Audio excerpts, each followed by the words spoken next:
Oh shit, here we go again. The networks. The networks. Networks. The networks. The networks. Networks. Ladies and gentlemen, welcome back to the Schmodown Entertainment Network, SEN Live, everybody. Thank you for joining us on the show here today. It is Wednesday, November the 11th, and I'm so happy to have you all. Happy Veterans Day. Happy Veterans Day to everybody out there.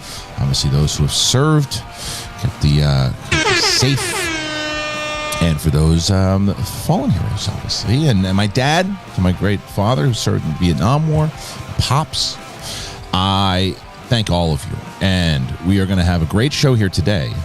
Joining us on the show is RB3. The last couple of days of the era RB3. I hate saying that. Oh, man. Ooh.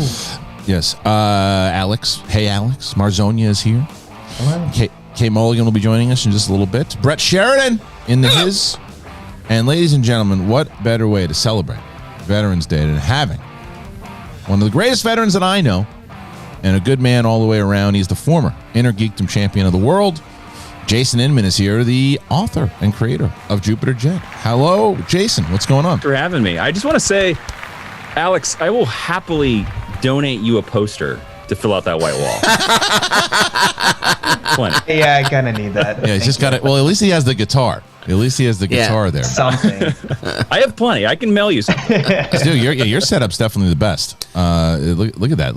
This was COVID. This was an early COVID thing where I was like, well, I'm just go crazy with the wall, and have yet to film anything in front of it. It looks fantastic. It looks really nice. The creative blue in the back there. I like that couch. Yeah, throwing in some Jupiter Jet, and this is where we do all the podcasting and stuff. You seem like a pretty of course, man. You seem like a pretty clean dude. I don't see any wrappers or anything on the floor or anything. No, I'm pretty OCD about that stuff. My wife is the one, like, if she leaves stuff around, I'm like, hey, yeah, get up. There's always one, and I happen to be that one. But there was I watched this morning. I don't know if you guys saw it. Did you guys see that Coca-Cola ad that Taika Waititi directed? Oh, no, I didn't see that. Oh, it's phenomenal. It's phenomenal. It's essentially this guy. I don't want to ruin the commercial for you, but it's a really sentimental moment with this guy who basically does anything to make sure that his daughter's letter from Santa Claus gets to the North Pole. Right? He's got it. He's on this boat and he realizes that that he didn't get it oftentimes, so he's got to get it there. So he's got to get it to the North Pole, and he goes on this whole adventure, and it's a really heartwarming commercial. And at the end of it, I just simply tweeted out, meanwhile, my daughter screams out, Dad, can I have some apple juice, please? And I said, get it yourself. I don't work here. That's those true and genuine moments that happen. Thank you, RB3. I mean, what are you, her butler? Come on. That's what I said. I said, I don't work here. It's kids. They don't know. You got to teach them. You got to tell them right away. When I was your age, I always told myself I was never going to do that when I was your age. I do it every other minute, I think, in my house when I was your age. My dad's line was, what are your legs broken? Yeah. My favorite ever.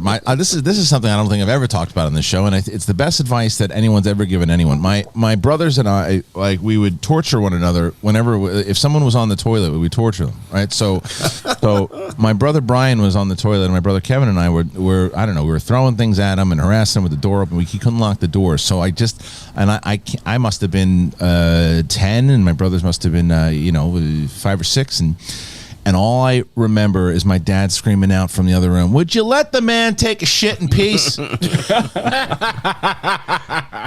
Does everybody in your family have severe IBS because of that? That's it. Of course, it is. It's seriously. They wake up like vets because it's whenever they're sitting on the toilet. Oh my gosh. Yeah, every time you touch the toilet with your cheeks, it's just like flashbacks. It's it. It's like that scene in Platoon. So. Anyway, listen. James Payne donated $20. Happy Veterans Day. Schmodown question in honor of Veterans Day. Who was the Medal of Honor winner that starred in his own biopic To Hell and Back? We kind of lost that one. We got a little choppy there, Robbie. And for those people today, by the way, streamlabs.com/Schmodown. You want to interrupt the show, put in a Schmobot. Usually works itself out at a little choppy though. But RB3, do you know what was that one? Do we know what that one was? I got Or that one. Alex, you got it? What was it? Who was the Medal of Honor winner that starred in his own biopic, To Hell and Back? Oh, it's a good question. I have no idea. Heard of it. I don't Sinatra? know. I don't know. Yeah, maybe you have to give us the answer to that one because I'm not sure. But you know, we have a lot to talk about today. Obviously, it's a lot of news out there, but Jason's got a lot of stuff going on, a lot of great stuff going on. And speaking of, as we mentioned, Jason's one of the greatest Inner Geekdom Schmodown competitors that we've ever had. The last Inner Geekdom champion to ever defend the belt. We've had no champions to ever defend the belt since Jason Inman's reign. And That's right. I made sure it ended. That was it. That was it. No one's been able to do it. Kalinowski didn't do it. Mara couldn't do it. Rachel didn't do it. Smets didn't do it. So Chandru has an opportunity. It's spectacular. But that's it. But the reason I bring up Schmodown is another Schmodown competitor and someone that Brett's going to know very well pretty soon is the great Kevin Smith. And Kevin Smith, it's a small Schmodown world here because he's getting involved in doing some great stuff with you. Jason, tell us about it. Yeah, that's right. This Saturday, November 14th, the first Saturday after Veterans Day. James Slavario donated $20. CEO of SEN live here as someone called me in the chat. Great to have the guy with one of the best quotes in the Schmodown as the only person in this room who's actually been to Warsaw. Best clapback ever. Do you have an impression, Inman? Do you do any impressions? Oh, I do lots of impressions. Do you? All right, we're gonna. I do lots of impressions. I mean, what would you say, Doctor? I do Doctor Strange. Well, so basically, what we do for the Schmobot, we're gonna shut it off in a second because I want you to be able to do it without interruption. But before we do that, we normally, if the audience wants an impression, they can request scenarios through the Schmobot, and maybe we'll give them a couple that you can do. But right now, let's turn the Schmobot off because I want to hear everything without interruptions of what Jason's working on. Jason, please, again, what's going on? So this Saturday, November 14th, from 12 p.m. Pacific Standard Time to 5 p.m. Pacific Standard Time, we are taking the Jawan Charity Drive for service members live. It's going to be a 5-hour live stream. You can find it on my YouTube channel. You can also find it at charitydriveforservicemembers.com. And the idea is that we're going to give you a fun, entertaining 5-hour show at the same time while donating money for Operation Gratitude, which is this great service that sends care packages to wounded warriors and service members and even their families back home. So if a deployed service member is overseas during Christmas, this organization will send their kids a present from that service member. I was a service member. I got a care package. That's why I believe so much in this. And yeah, we just announced today the closer of the show. We have the full schedule up on charitydriveforservicemembers.com. Kevin Smith is our closer. So he joined up. He signed up. It's what happens when you know a person that writes on one of his TV shows. You're just like, hey, can you ask Kevin for me? He's so dude, and he's so generous with his time. And he also the thing besides that he I bet you this was probably one of those. He was like, hell yeah, I'll do this. You know, knowing him, he probably said, fuck he was pretty quick. He was pretty quick. Yeah, because. Yeah, I'm sure he was. He's pretty great, man. We have lots of fun guests. We're even doing a trivia game during one of the. We have like Jay Washington, Emma Fife is going to join us on that. Brian Tong, DJ Woolridge, Christian Rubicaba is going to join us on that. We have a bunch of things. So basically, it's like come, enjoy the show, donate as much money as you can. We also are going to. I reached out to a bunch of comic book artists like Dan Jurgens, who worked on Superman. He's the guy that killed Superman. Cully Hamner worked on Blue Beetle. Brett Booth, who's working on X-Men right now. Right. And they have all donated pieces of original art. And during certain hours, the highest, basically every hour, you're going to win a prize. Some hours are just a signed copy of my book. But during those 3 hours, you're going to win their original pieces of art. And the Dan Jurgens art is like an original drawing of Superman that he did. And it's pretty spectacular. Oh, nice. That's awesome, man. So, I mean, that's a really great thing that you're doing. And Gratitude, actually, I think I knew about for a while because my buddy Tom Connolly used to do some stuff as far as stand-up for them also. They're LA-based, Yeah. So it is great, and he's been doing that for a while, and I'm glad that you're involved with them. I'm glad that Kevin's involved. That's a really great thing, and you guys should please check that out and go and do that. And besides that, you got other stuff that you're working. I mean, because you've been keeping busy during the quarantine, yeah? Really. I've been. I guess every time I sort of like, I'm like, oh Jesus, we're stuck inside. I just like head back to the keyboard. I have a new comic book coming out. Me and Ashley Robinson, my wife. Jibberjet and the Forgotten Radio. It's the sequel to our Ringo Award nominated series. It's going to be hitting November 25th. It's been delayed a couple times because of COVID, so fingers crossed it's actually going to hit. And besides that, I've been working on a CBS television show Nice. that I still cannot talk about. I've been working on it for a year, and I'm burying under NDAs so far. But all I will say, it's if you think about franchises and CBS, you can probably figure out which one it is. I love that, and I love that. Yeah, I love that you'll be able to work on something that you like so much. That's No, I really love this show, and I'm like, it's been killing me that I haven't been able to talk about it. I love it. And I think, I mean, like I said, I haven't really talked to you about it, and I can already assume and guess, and I'm excited for you on that. So that's great. Well, good for you. I'm glad to have you on the show, because not only for to hear about the great stuff that you guys are doing, and obviously the wonderful stuff that you're doing for gratitude and all that. I'm just glad to be able to hear your opinions on stuff too, because we haven't talked about this type of stuff in quite a while. We got some good topics today. I was excited. You guys sent me the topics this morning. I was like, this is going to be a good show. Yeah, these are some fun stuff. And Alex, why don't you start us off here? And now the Schmobot is back on, guys. Streamlabs.com/the I'll happily do an impression. Yes. Well.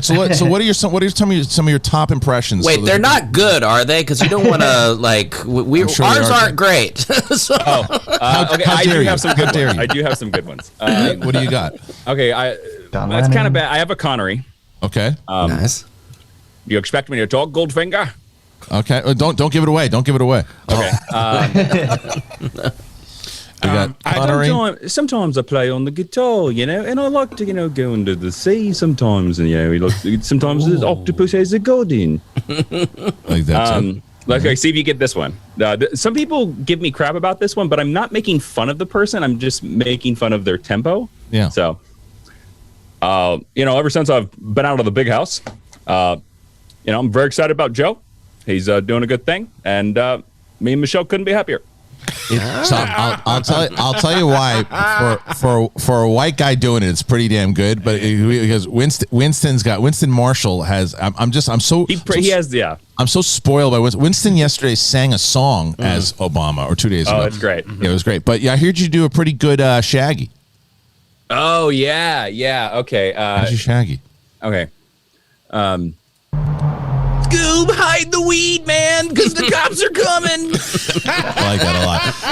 So this is what I'm going to ask somebody to do. If you're putting in an impression, somehow you got to figure out because they put together these really creative scenarios, Jason. So like, I would love to put Shaggy and Giuliani in a scenario together. That to me would be wonderful. So if you guys are able to do that, look, if you're gonna touch your dick when a girl's in the room, just admit it, man. Oh my goodness, Shaggy thinks that if he's out here making these assumptions with the dog, you must be. Oh my God! What we all knew the camera was in the closet, dude. Just love your kink. I mean, if it's on the networks, it's on the networks. I'm not even a New Yorker, and I'm ashamed of you, Rudy. I'm taking advice from a guy who talks to a dog. Better than Trump. Let's move. Let's go to the main topic today, because we have a lot of topics we're going to get to. Again, remember, so now you have all those potential things on there, and we're going to do our karaoke thing like we normally do. Today we're going to set it because yesterday Winston went yesterday. Yeah. We need Alex. We need Alex. Yeah, we're going to set RB3. You know what? We're going to set Alex at 500 today. So RB3 will be 400. Alex is going to be 500 today. You hit 500, we're going to hear Alex do My Shot from Hamilton. I always forget the name. I always forget the name. I always one of the two. I have so many different fucking songs in my head. Brett will be at 600. Jason, do you sing songs? Sure. What do you sing? Oh, good Lord. What's your go-to karaoke? Afternoon Delight.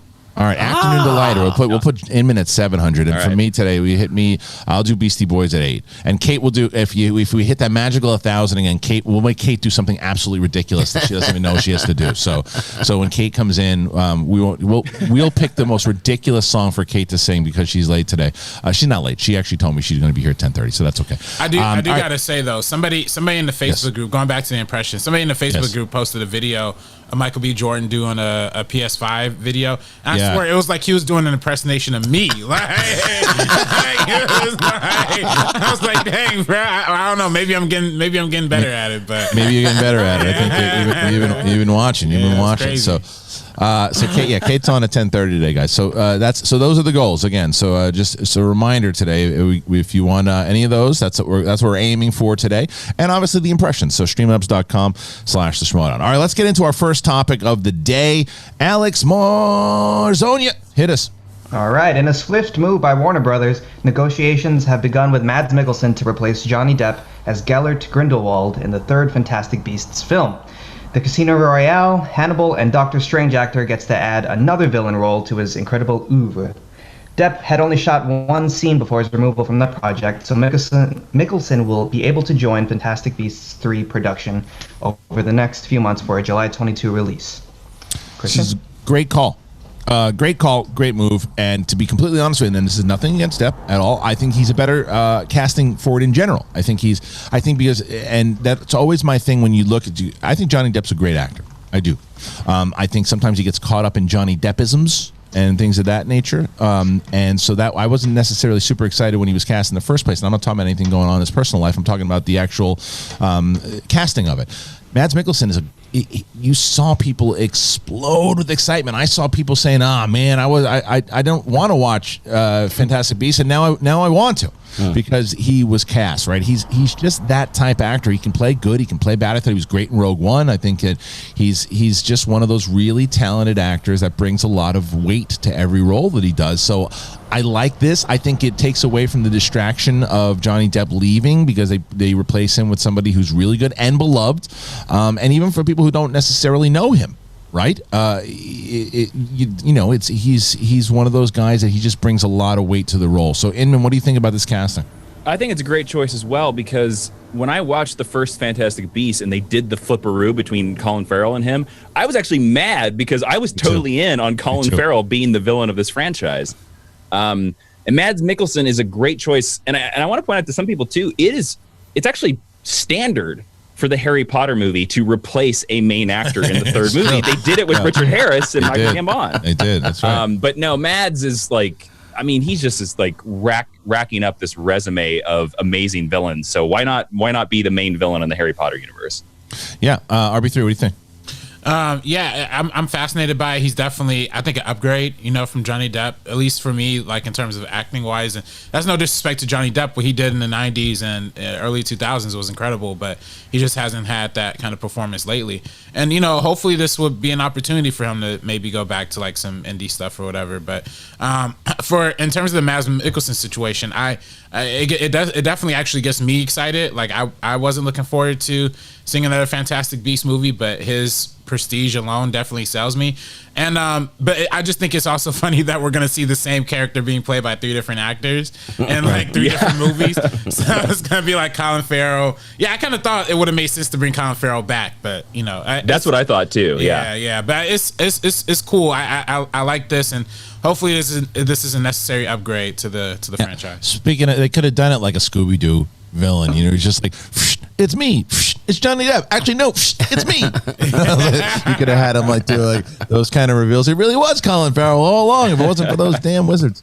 All right, Brett, do you care about this? I think Depp's career's been dead since Crybaby, so I don't really, And I don't think this guy can pull off creepy and villainous. I don't know. No, dude. I'd say, I'm excited about it. I didn't hate the first one. I never saw the second one, but I'm the only person that likes. I didn't see the second one either.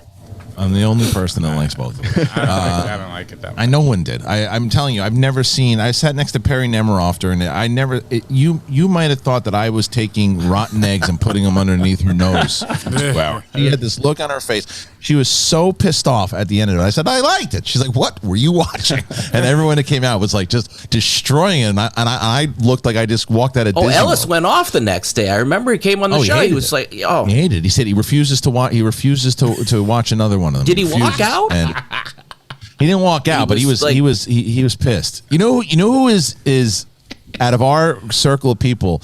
Do you know who is notorious for walking out for a quote unquote bathroom break and never returning? Mance. Let's see if you guys can guess. Well, who said that? Who said that? Mance. You said Mance? You're 100% right. 100%. Where'd you go? I couldn't take it. I'll watch it later. I got notes. It was so bad. It didn't have enough Star Trek in it. What was I watching? There was nothing. Unbelievable. There he is. Yeah. Well, it's funny because before the screenings, he's all love, all happy. Yeah. Oh yeah. He walks in the screenings like the mayor. Like when Mance walks into a screen, you know he's there because the whole room lights up. Everyone gets excited. He has his hellos. He says hello to maybe every single person in the theater, and everyone's in a better mood before it starts. But there's, if a movie's a stinker, it's a stinker. There's nothing that you can do about it. But I remember Mance getting up, and I go, there he goes. And you don't see him. I just assumed it was him because he seems like he would be professional and know I have to stick through this to get the, but he was. The profile didn't. What was the last one you remember him walking out on? I'm just curious. Oh, I can't remember. I just remember. I mean, because that's what I said to him. Because he always goes back and he'll either watch the second half of it or he'll do something. But like I can't. And when I say he walks out everywhere, I think I've seen him do it once or twice. But like, but whatever it might be though. Bender's in game. He doesn't make it 5 minutes and he's out. He's like, where are you going? I can't remember what it was. Maybe it was the Charlie's Angels. I don't remember. I don't know. But anybody else? So, Alex, you like this casting? Yes, I do. I really liked him as Le Chiffre in Casino Royale. He was in a movie last year called Arctic, and I thought that was amazing, like solo performance, pretty much throughout the whole movie. And I love this quote about him that I found on Twitter earlier today. So he was in the Rihanna music video for "Bitch Better Have My Money," and they were asking him what's his favorite Rihanna song, and he was like, I don't know much of her songs. I think she varies a lot. She has a broad palette of different styles, but I have a soft spot for bitch better have my money because after all, I am the bitch. Like, what a freaking boss. I love this guy. Nice. He's just so cool. And like, I'm now excited about this movie again. Like, you can take out Eddie Redmayne and Catherine Waterston and that whole crew, and I'm fine with Jude Law and Mads Mikkelsen just like battling it out. All right. Well, I think a lot of people are pretty excited about it. So there you go, everybody. Yes, go ahead, Harvey. Are we concerned that they're just like burning through good actors for this franchise though? Because like I feel like Eddie Redmayne, he's one of the great actors right now, but he's kind of milquetoast in that, and Catherine Waterston is underrated too. But I don't know. Well, look, the second movie was definitely a decline as far as what was happening. Like Dan Fogler, who I thought was really charming and good in the first movie, right? They destroyed his character in the second movie. The whole story of him and Queenie and everything they did, it was just really bad.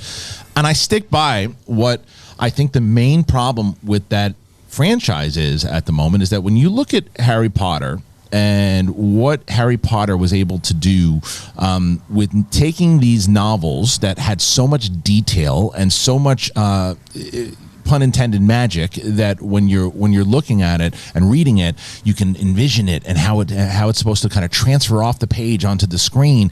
And obviously, like any other really good book, when they cut it down, you go, oh, I wish that was in there. I wish that was in there. They had so much to work with to put on the screen for those 7 or 8 movies, whatever it was.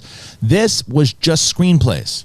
And that's all it was. It didn't come from anywhere. It didn't come from any of that material. So it's like, oh, how come and again, taking away from opinions on her, I'm talking about the actual creative process of what J.K. Rowling was doing when she was saying, okay, look, I'm writing a script here. I'm going to write a script with so-and-so, and I'm writing a script. And you don't have that same thing. That's why I think Cursed Child, even though it's basically a teleplay or a play, I still think there's more content to it to be able to adapt from. Do you agree with me, Jason? Yeah, 100%, man. That is like the big weird problem with this Fantastic Beasts is that she should have just written these books. And I understand that she went to Warner Brothers and she was like, I'm going to write all these screenplays because I'm J.K. Rowling. But you can also watch these movies and tell that she had never written a screenplay until Fantastic Beasts 1. You could totally tell. Yeah, she's not a screenwriter.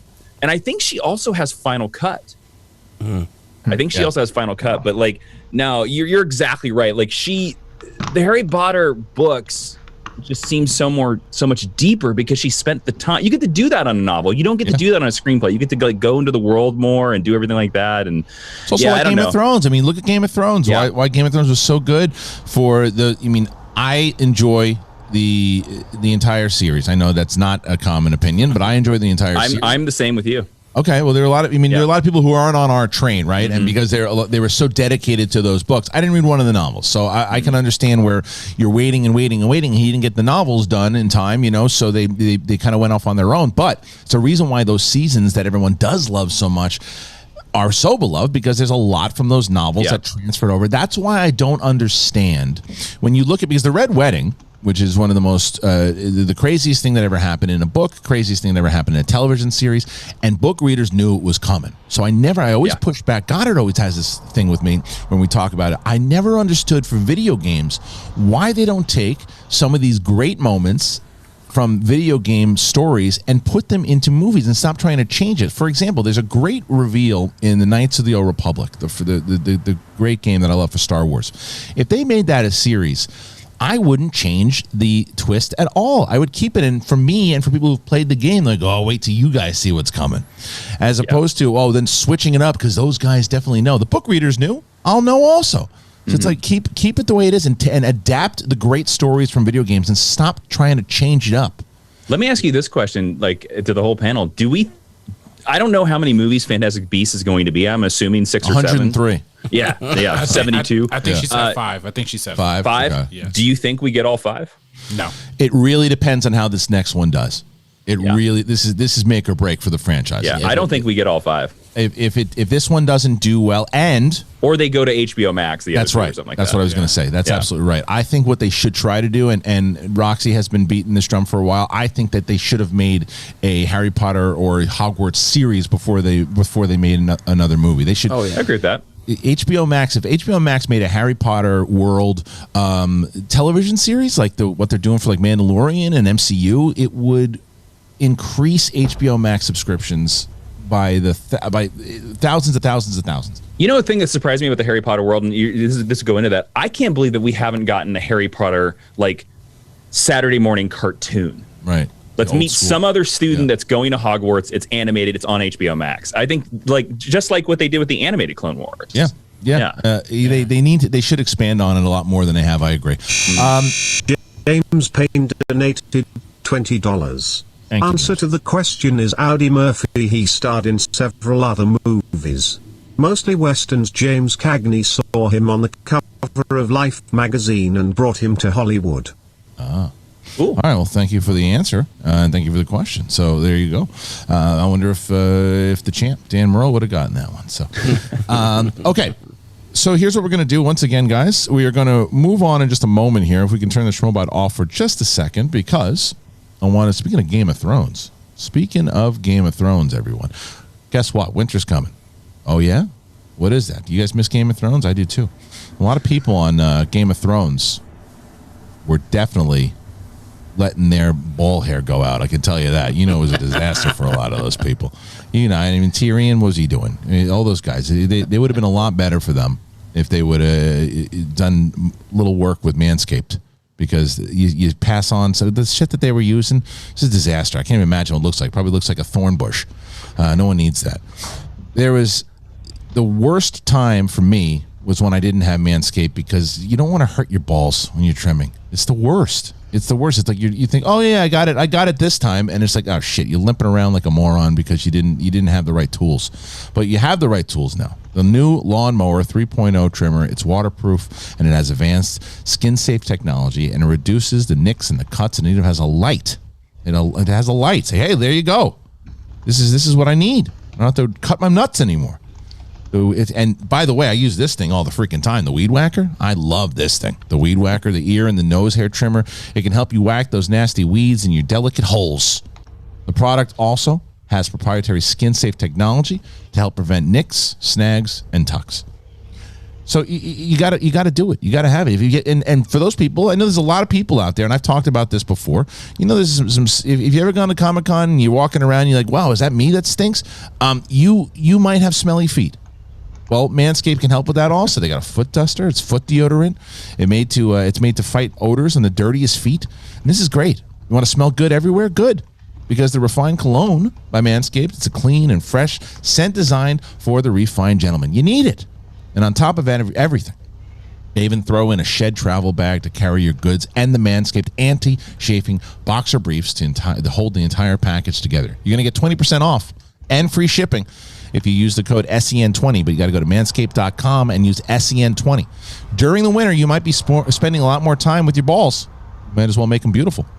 You get 20% off and free shipping with the code SEN20 at manscaped.com. One more time, you want it? Well, here it comes. 20% off, free shipping at manscaped.com. You got to use that code SEN20. Join the Manscaped movement.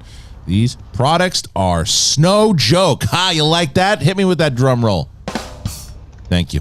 All right, ladies and gentlemen, make sure you get it. I know a lot of people have been since this show started. We've been talking about Manscaped, and I get messages all the time about how people love Manscaped and all their products. And I'm telling you, this bad boy alone, isn't it wonderful? It's not too noisy, and it does the job. All right. So, Alex, we got another story. We got the Schmobot back on. Once again, just a little before Alex tells us, we got Jason Inman here. And there's a lot of stuff on the table here, whether it's an impression by Shaggy or Sean Connery, whoever it might be. And then we have our goals today at 400. RB3 is going to be taking us out with a song. 500 is My Shot, Mr. Alex Marzoña from Hamilton. And after that, I will be going at the 600 level. Brett's at 700, I believe. Jason Inman going to be at the 800 level here today singing his song. And then at $1,000, Kate Mulligan singing whatever the hell we want her to. When she comes in, when we can sing the most ridiculous song of all time if we hit that today. All right, let's get to the next topic. What is it? All right, one of the last movies to get a release before the pandemic shut down theaters was the Vin Diesel-led Bloodshot. Yes. The movie was based on the Valiant Comics character, and Valiant had hoped that this would be the Iron Man that would launch an Avengers-style universe with their characters. Critics were unkind to the movie, but weren't entirely dismissive, as the film was shifted to paid VOD, where it did relatively well in the charts after an initial box office run. And this may warrant another adventure with Diesel and his merry gang. Bloodshot was made for a relatively low budget of just $45 million and got $37 million in the box office, but actual VOD sales were not revealed. Christian, do we want another Bloodshot movie? So when it comes to the Bloodshot movie, this to me speaks volumes of where we are going in the future of movie releases and different... just in general, how movies are made, because we know that the movie theater experience at the moment is in limbo. We know that AMC is trying to get some money to come back, and we don't know when theater is going to be able to come back, and all these streaming services that are going to be putting movies out. Movies like Bloodshot, it's very similar to the old school, what RB3 had kind of fears of back in the day, right? With when people just put movies out for VOD to just put them out there and release. The VOD schedule is going to be different now, because you're going to have these, because a lot of those VOD releases back in the day, even though you could get Bruce Willis, I did 120 of them, and like sometimes you could get the big stars that did it, but now there's going to be more of the big streaming platforms leading with these things and leading with these. So if a Bloodshot 2 is made with Vin Diesel, that's going to be a heavy promotion for these streaming services that you wouldn't get that type of big promotion on a sequel that didn't do that well in the theater. So I think it's a good idea. I think it's a smart idea. I didn't hate the movie. I was stoned out of my tits when I saw it, but still, I still think that it's a guilty pleasure for me. There's some cool stuff about it. There's some ridiculous stuff about it. There's some really cheesy stuff about it. But I don't hate this plan, Jason. What do you think? I mean, from all the points that you just brought up, I think that's great. Like you are correct. This could lead to some very interesting things in VOD. I thought this movie was god awful, and I'm glad that everybody got paid to make it. Right. Hooray! I'm also glad that Valiant Comics got a movie out there, but like, oh boy! I mean, I saw this movie stoned out of my mind too, and I hated every minute of it. Fair, that's fair. But would you watch? So it was on. But but here's the thing though. Like, this is what I think is different for people. If a movie came out in the theater and you had to pay a ticket for it, the chances are you're not going to go and buy it. However, if you're sitting at home with your wife and it's on whatever it's on, or it's on VOD, or let's say it's on one of these streaming services, and it's like, okay, it's going to be on. You have a chance to watch it. I don't know, honey, really hated the first one, but should we give the second one a shot? You can see those conversations happening. That's fair. Like, you could, like, if the reviews were positive and, say they put a Mads Mikkelsen in there, I might check out Bloodshot 2, More Shot, or, My Shot. Yeah, there you go. Yeah, Bloodshot 2, My Shot. But, man, I don't know. There were, like, I know this character from Valiant Comics, and I was watching this movie the entire time, and that didn't influence. I didn't care, because I honestly I knew Vin Diesel was going to make it his own, because he always does that. I was expecting cars to show up. I was expecting a car race to happen somewhere in this movie. But I know this character, and this movie made no sense to me. I was watching it being like, I don't understand the entire third act. What is going on here? Yeah, I can see that. So I just... do we need it? Normally, if this was the way that the world was a year ago, I'd say probably not. You're probably looking at a loss for this, depending on what they're going to work on. But the way that movies releases and these things are happening, I think that it makes sense to make it. Alex, what do you think? I liked the first movie. It was just, especially the kind of reveal / twist that happened, and it was just a joyous, like you can tell Vin Diesel really loves the property, and just making movies. And so I'd be excited for this movie, just seeing whatever comes next, and whatever form it takes, I'll be watching it. I think the Schmobot is off. I thought we were okay for sure. All good. Yeah. So go ahead, RB3. Well, I was gonna say, so for when it comes to Deathshot, I mean, I think it would be a lot more successful if it was free. Like on not free, but if it was like on a Netflix or a Hulu or Amazon or something like that. I don't think this would be good for like premium VOD, because I wouldn't see most people paying $20, $25, $30 for it. So yeah, it's a Patricia Metz donated $20. Thank you. I just finished Game of Thrones for the first time. I feel like people wanted a happy ending, but that wasn't the story. I enjoyed the ending very much. I miss you, Ben. Hey, Jason, thank you for your service and for being on today. Oh, you're welcome. Thanks. Absolutely. And thank you. And thank you guys for those people who are watching this as a clip. Donated $25. Happy Armistice Day to Jason, Papa Harloff, Papa Napsork, the Outlaw, Mara, Vanessa, Ken, and Josh's uncles, and everyone else who has served. And happy Remembrance Day to our Northern Anzac and British allies. Your service shall not be forgotten. #balls. Oh, thank you. Thank you so much. Well, thank you guys. Perfect way to cap that off. Yes, perfect way. Please check it out, guys. Please, thank you for watching the clip out. If you're brand new to the channel, subscribe, leave your comments. Thank you so much. Moving on to some other topics here. And by the way, so the Schmobot is on. And we are with the great Jason Inman, former Inner Geekdom champion of the world here. And he is going to either do, thank you so much, he's going to do an impression of whatever you guys suggest him to do, maybe sing a song a little later. Keep those donations coming on in as we continue on the show. Jason, I don't know if you've been keeping up at all too, but have you seen anything about this, about the new Inner Geekdom champion, Chandru? Have you paid any attention to what he's been doing? To be honest with you, I haven't. Once Kevin walked out, I was ended his career. That was sort of my nice break. I know a little bit about him. He seems a little cocky. That's all I'm going to say. A little. I think what he's doing right now rivaled what Andrew Guy did back in his. Oh, that's fair. When you were around. That's fair. So you'd. Not a fan of that. I know. I would be very interested to see a in his prime Jason Inman going up against a Chandru because Chandru it holds no punches, if you will. Yeah. That's going to be an interesting match. He's playing Chance at the Spectacular for the Inner Geekdom Championship, so it'll be pretty interesting. We got to have you come back and at least call a match. I'd love to. It'd be great to have you back. Okay, so let's get to our next topic. For the audio listeners, Kate doesn't notice that Kate has joined us. I'll tell you why. I'll tell you. Letting the host handle RB3, I got your text. The answer to that is yes, and you were right to do that before. I totally forgot. So that's yes. Kate. Yeah, had Kate not told me this thing the other day, I wouldn't know what the hell she was talking about. She's like, "Did you see what Brett was on a whole other level the other day talking about?" Yeah. So Kate Mulligan has joined the show, ladies and gentlemen. Kate, I have bad news for you. Yeah, what's the bad news? If we hit $1,000 today, you're going to be singing very ridiculous songs, whatever anyone chooses. So you better. Oh my God! And how about Helter Skelter from the Beatles? I can do that one. No, it's whatever. I don't know the song. Something by Two Live Crew. Even better. You got it. You're a comedian. Use it. So have you ever done a show with Jason Inman before? I have not. No. Oh, okay. Well, hi, Jason. Nice to meet you. Hello, Kate. I like to show up and not be announced. Okay. Yes. Get it. I mean, I'm excited. I want to see Helter Skelter. I'm a Beatles fan. Let's go. Thank you, Jason Inman.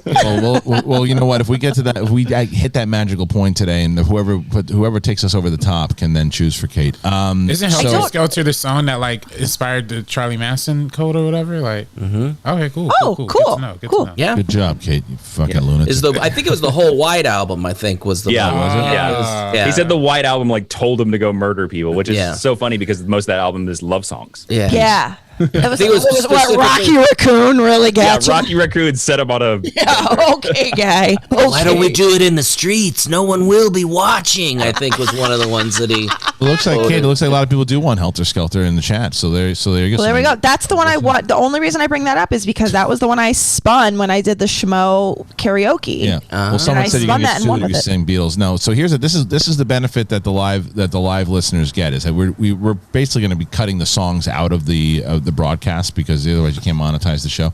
So it's just for the live listeners, unless Matt Link gets it up in time and then tweets it out, because that's what he did for the John Voight song, because that's no longer going to be available. Yeah, and he didn't put John Voight over my face to kind of help sell that one. I noticed. When you're doing something as edgy as that, you'd like to see people see what the representation you're doing is, not that you're just doing. Yeah, he might. Offensive accent? Yeah. One more thing, by the way, ladies and gentlemen, if you didn't know, today, All My Movies with Dan Merle is on at 3 p.m. Very excited for the show here today because Dan welcomes in Tony Revolori, obviously from the Spider-Man movies, and he's going to be on, and they're going to be talking about Your Name, which is an animated film that people absolutely love. I've never seen said film, but people love this movie, Your Name, and both Tony and Dan Merle will be talking about that today on All My Movies. So if you're able to, go there, support the show. Make sure you get both this show and Dan's show on Apple Podcasts and Spotify, because that's where it really helps for these particular shows. A lot of you have already subscribed to this show, SEN Live, on Apple Podcasts. It's the reason why we didn't move the replay off of YouTube, because you all helped out. If you're able to do it, please do it. And let's move on to our next topic. What do we got? Next topic. A third season of The Umbrella Academy has been ordered by Netflix for a late 2021 or early 2022 airing.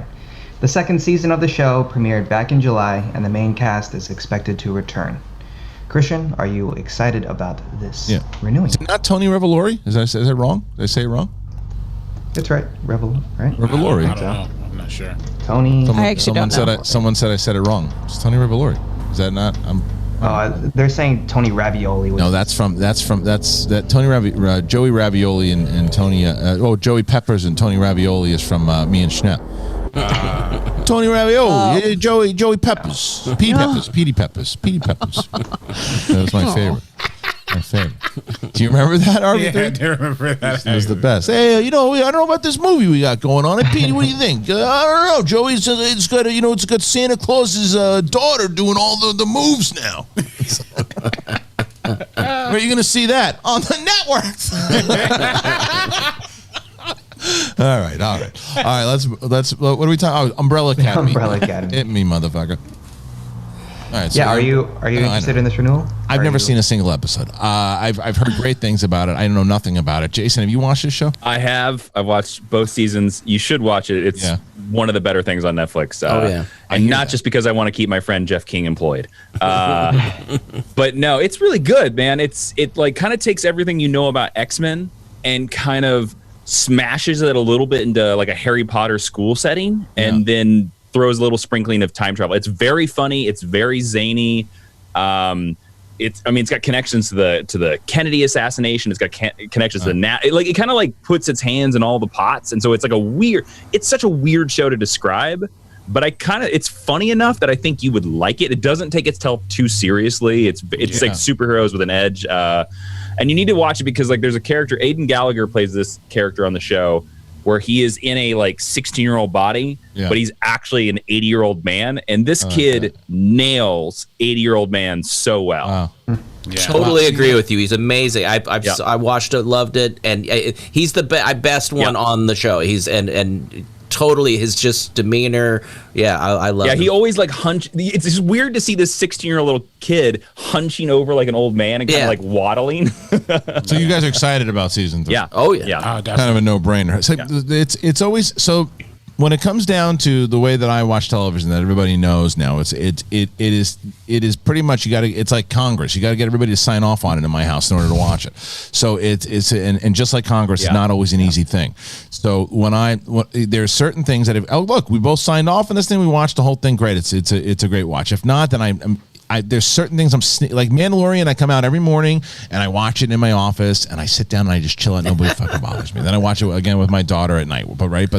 But my wife not watching Mandalorian, but I'll sneak off to do that. When it comes, I have to be very choosy on the ones that I go off on myself to watch, and that's 2 seasons already. But I hear great things. I hear great things about this show. I think Umbrella Academy is actually a good one for the family, though. Like, I feel like that's, as opposed to like the other superhero shows, like Amazon has The Boys and Hulu has some good.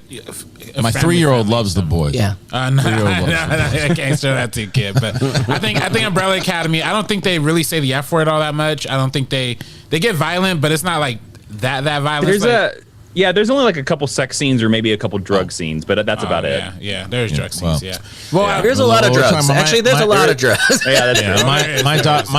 My 9-year-old was creeped out by the witches. And I don't know if it was Anne Hathaway's accent or the actual show, but it was. Sam von Baco donated $20. Thank you. Hey, Alex. Christian, you always assemble the best crews. Brett and Kate are my favorite play dates. So awesome to see Jason again. He is so quick-witted and cool. RB3, you are the heart of SEN and will forever be missed. Subscribe to First Cut. Thank you. RB3, did you announce that you're dying?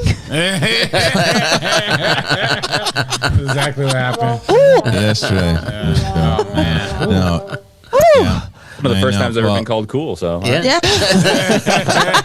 RB3 didn't announce it. Rocco ruined it on Monday. I was there for that, but on Monday, and then yesterday we actually did the formal announcement. So people. So did you announce that I'm on a new frontier too? No, Kate. Well, I mean, it really.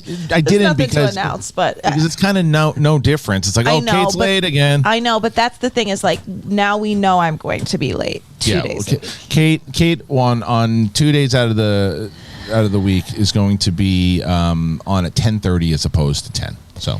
Yeah, and also there may be children coming in, which is fine. Navigating that right now. I have to work with the door open, so helter skelter. You just show them Umbrella Academy. Yeah, I know. Well, everybody seems to be excited about Umbrella Academy. There's a couple F-bombs. There's a little bit of sex, and there's a lot of okay. What is an F-bomb? Okay, what is sex? Okay, and then I'm gonna be like, so when a man loves a woman. Yeah, that's right. The background I would have to go to explain that to them. Does anybody else? Kate? Did you watch any of this? Because you're the same way. It's like you got it's if you lock into a show, you're lucky. Like for example, we're both. Have you finally finished? By the way, the Nicole Kidman show, the part. No, because here's the true problem with me in quarantine. Yes. I am drinking or gummying so frequently that if I sit down, I don't stay awake. If I stop moving, I'm done being conscious. Right. So for me, like I have to I have to play I'm playing video games to stay awake at night. I should just fucking go to bed, honestly. So Kate, you were involved in part of my family dispute last night. Not even to not to get to specifics, but like last night my wife and I were having a conversation. I was like, I'm going to the grocery store every week and I'm spending X amount of dollars on this. And I said, well, I can't. And my wife's like, we're a family of 4. Like, this is normal. I'm like, no, it's not. There's no reason that we should be spending this. I turned to my father and I'm like, there's no reason we should be spending it. And she goes, I bet you if I talk to Kate, I bet you Kate, she's got a family. I bet she's, and Kate came back with the number and it was just about the same, if not a little more than us. And I'm like, well, that's stupid that you made my wife win without letting me. You didn't have to tell her. But I didn't. And I didn't say anything. I read the text. I said, I have to go to the bathroom. And I read the text in the bathroom and I came back and didn't say anything. And we just continued to watch, she was watching the end of The Bachelor. So she forgot about it. And this morning she says, well, what did Kate say? And I said, shit. So I told her, and she's like, I thought it was weird that you didn't come back and tell me you were right. And I was like, yeah, what are you going to do? So she was right. And I said, you won. You're right. She's like, I always win. I said, in order to keep, that's why we've been married for 10 years, because I have to know when to say you won as opposed to putting. But I will bet that your groceries are heavier on organic foods and my groceries are heavier on liquor. I think that's accurate. Yeah. Like what you're paying to have like more organic things, I'm definitely spending to have better rum. It's accurate, very accurate. It means that I'll be escaping to your house next week. All right, let's get into the next topic. So everybody's excited about Umbrella Academy, obviously, and we have. So guys, we have just about an hour left. Streamlabs.com/the Schmodown. We are very, very thankful and humbled that the reason why we were able to keep this show going for the last year is because of your wonderful donations and everything that you'll be able to do for this show. It's the reason why the crew is able to be here each and every week, and we've been doing this karaoke thing to make sure that we add some more fun and enjoyment to make it more of a show for you guys. So those are the price points here today. So just to let you know, right now we're about I'd say 200 away from RB3 and 300 away from Alex. So that's where we're at. Once again, asking for your financial support. Thank you, Bernie. All right, let's get to the next topic, please. Oh, I think Alex might be, I don't know, taking a dump. He's texting your wife about groceries. He's watching Umbrella Academy. Yeah. Couldn't wait. Yeah, he just tuned out. He just watching. He just watched. He was the like, whole that much season. drugs, I gotta watch. He got blurry for a second there, and then just kind of dipped. Super Intelligence trailer. Did anybody watch that? Alex, are you doing heroin watching the Umbrella Academy? Call me out, I guess. Well, it's a very drug-inspired show. What's the next topic, Alex? Do you have to All right. Go to the bathroom again? You remember when you laughed for like 2 minutes because Bonnie took a dump? That was my favorite clip, and I can't find it because I'm at link somewhere. If someone can find it right now and give me the time code of it, I will play it for everybody again because that's one of my favorite moments on this show. It's also, it's what Goddard and I always talk about is you wiping your tears from behind your glasses. Like, really? It was the best. Your mitts behind you.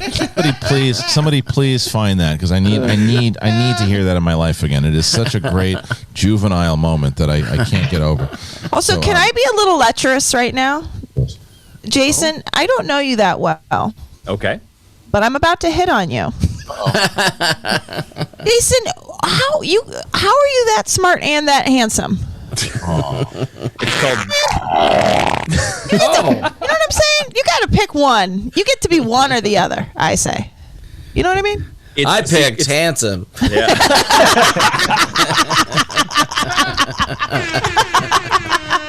Yes, you did. I think the secret is not having kids.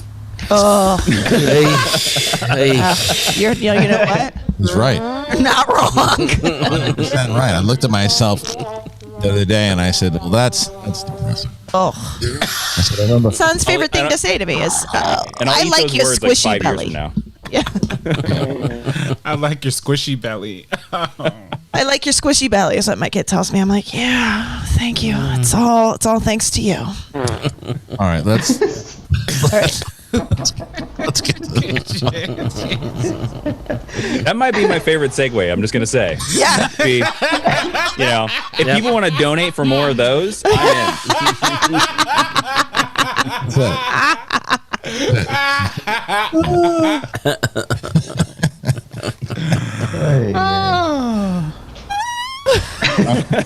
Alex, are we ever going to talk? Yeah, let's talk about the first trailer for Super Intelligence was released and features the titular Super Intelligence choosing to study this most average person on Earth, played by Melissa McCarthy, as the AI voiced by James Corden. As it decides to enslave, save, or destroy humanity, it's up to Carol to prove that people are worth saving.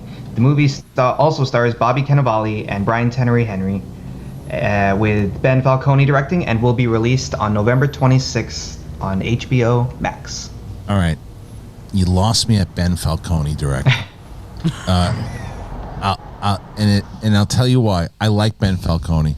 I like him a lot. I think he's a good actor. From what I hear, he's a great guy.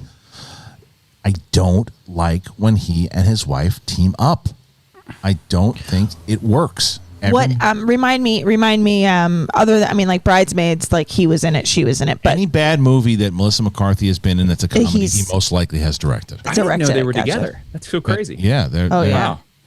So let me see, I mean, I think that there might be one that's okay, right? But for them, I think the one where she went back to school or whatever too with her daughter. Okay. Yeah. Like, okay. It's a good that again. That's the one's a VOD. I just don't think they work together as a. Obviously, they work together as a team as far as marriage goes. But the directing stuff, maybe this is a different because this isn't really a comedy, is it? Yeah. It is a comedy. It's a feels. It looks like a feels comedy. It looks like it's gonna hit you right in the feels. All right, it doesn't look like it's gonna be a brilliant thing, but it'll be just kind of a popcorn, as you guys call it. Like I don't know. What should we watch this? There's nothing else to watch. Right. Let's watch this. Right. I mean, the fact that it's on HBO Max. Okay. Maybe that's a better route for them to go. They're trying maybe because they work so well together as a real life team that they're like, okay, we just haven't hit that thing that I know that we're capable of doing. I know that we just haven't put that movie out that people love, and maybe this is the one. And they trust in each other. It's admirable. There's no doubt about it that you want to see it. That part of it, I love. I just can't. I have not liked anything that they've worked on together. But I don't know. Kate, did you see this trailer? Did you get a chance? No, I didn't see the trailer. But I was gonna say, what was the movie that she was in about the plagiarism? They didn't do that. That wasn't him. Because No, I was gonna say that movie was incredible, and I thought she was great in that movie. It was great in that movie. It was a real I'm sorry, I forget what it was called. Can you ever forgive me? Yes. Can you ever forgive me? Thank you, Alex. She was. I did watch this trailer. It just looks like somebody was watching that Joaquin Phoenix movie, Her. Yeah. And was like, you know what this movie needs? James Corden. Yeah. No. The only thing that I saw, pratfalls. Yeah. Yeah. Right. Yeah. The only thing that I saw that it was a little clip from it because I was watching CNN from my phone the other day or during the election, and this HBO Max commercial kept playing over and over and over again, and it's like we have arrived, and I can't get this fucking stupid song out of my head. It's not even a stupid song. It's that it played it. It's like, because they don't have that many ads on the internet, so they just keep playing the same one like every time there's a commercial. We have arrived, and I'm like, oh my god. So where the point that my daughter was like, turn that song off, and it's just one clip from Melissa McCarthy. She's like, humans are worth saving, and it's like, and now the I don't know. I don't know what's happening anymore. Let me see what they've directed together. That I got it up here. Do you? Yes. Tell me what else they've done together. They did. So Ben Falcone has directed 4 movies, including Superintelligence. The first one was Tammy, which starred. Oh, boo! That movie stinks. The Boss. Not great. And then Life of the Party. So just those 3? Yeah. Who wrote those? Let's see. Does he also write? I think they did together. Looks like it looks like it's both. I think of them. they did together. So Maybe she's the problem. Well, he was in Can You Ever Forgive Me, Kate? Ben Falcone. He was in that as one of the guys who's buying. Yeah, he's buying stuff. He's one of the ones who's buying some of the shit from her. But as far as director goes, yeah, whatever Thunder Force is, Life of the Bot, Nobody's the Boss Time. All those movies that he's gotten directed is just because he's done it with his wife. Yeah, I just love how Kate's like, yo, maybe it's her. Maybe she's trash. Maybe she's trash. She's one of my. I love her as a comedian. Oh yeah. Yeah. I'm looking forward to Ursula. That's what I'm looking forward to. Yeah, she's like I said, I enjoy Melissa McCarthy very much. Jonathan Caro donated $21. Thank you. Hello, Jason. Happy Veterans Day to you and all the military members for their service. Thank you. Let's have Shaggy Elmo and the Mad Hatter being confused after suddenly being beamed aboard the Enterprise. Oh, okay. I like that. All right, so Shaggy Elmo, Shaggy Elmo and the Mad Hatter being beamed up at the Enterprise. I'm the Mad Hatter, right? Yep. Sure. Oh hell no! All right, go ahead. So we'll start with Shaggy, and we've just made it onto the Enterprise. I ain't going anywhere, man. They got food slots that make donuts. I just want to really have some unprotected sex with aliens, so I'm on board. I'm a little scared for some probing. I know these guys like to do probing in space. You're excited about it? Because I am, or you say you're nervous? Because that doesn't make any sense. Bring It's on. all right, Elmo. You'll blend in with the Klingons. Just scream at them a lot. Klingons? You got to see what my pants do after a really exciting day. They cling on the wall, am I right? If this gets scary, we can all be thankful that Trump came up with the Space Force to save us. That's absolutely right, Elmo. Now you're speaking sense. Sign it up. Sign it I'm up. over here eating donuts because I can't say anything. All right, so somebody said that so Master Control says SEN Live. Here you go. Bonnie had to quote unquote take a shit on episode 51 at the 59-minute mark. All right, I'm going to look for that while we get to our next topic. Oh, my so episode 51, SEN 51. Also, I've got to tell you, when guests come on and do like really legit impressions, like when Bateman does his, and like Inman just doing his, I'm like, oh man, our impressions are fucking garbage. That's what I said earlier. Is that what you said? Yeah. I said, I hope your impressions aren't good because you don't want to. Let me see if I can find this here. Christian, do you remember the excitement when I said, I can't be with this guest that we have right now? And you're like, what's wrong? I'm like, not feeling well. And I ran to the bathroom and I came back and everybody's like, well, what's wrong? I was like, my stomach, I threw up. And you're like, no, you didn't. You got the shits. I'm like, the excitement in your face. You're like, I gotta tell everybody. I gotta tell everybody. Can I say it on the show? I'm like, fine, tell everybody I had the shits. Excitement. Let's see. I think I have it. Hold on. Let's see. So I think I'm mid laugh there. So I don't know if that's before or after. So here's the. All right. And then she comes in. She's like, I was talking with your children. That's what I was. I didn't shit. I was talking with your children. I just want to say, you guys. RB4 donated $20. Dad, I need your help. I keep getting mistaken for Michael B. Jordan. I am not as good of a face actor as he is. Can you help me out by doing your impression of him when he won his Oscar for Creed 3? Thanks, Dad. I love you. You're gonna have to do that in a second. Let's put the schmo off for a second, for a moment. This is from the. I don't even know when it was from, but here's. Let's see. This is it. Is it that funny? It is. It is. Yeah. Hold on. You can see young Kanan. Fine. Nice version of yourself with a couple other actresses. Once it's done, would you be interested? I'll read that to her when she gets back from. I was going to say taking it up. I'm not going to say it. Scott, I just want to say you guys. Is it that funny? It is. It is. that Bonnie would take a dump. Is that funny? Just that he would say that. I don't know. I just confused. Because I have a lot of jokes every day though. Larry, hey all, been watching. We did that already. Scott, I just want to say you guys. You're so into this. You're so happy about this.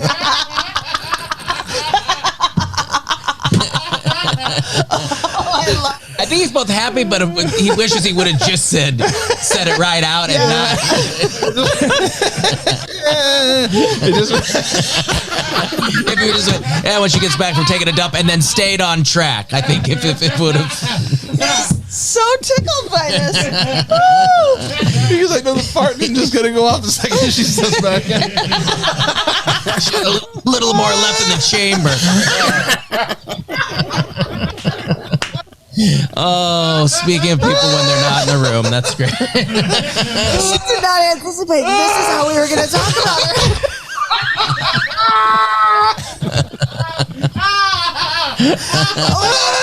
Why is it so funny when Christian loses? We found Christian's RB3 laugh. He's great. His fingers behind his glasses.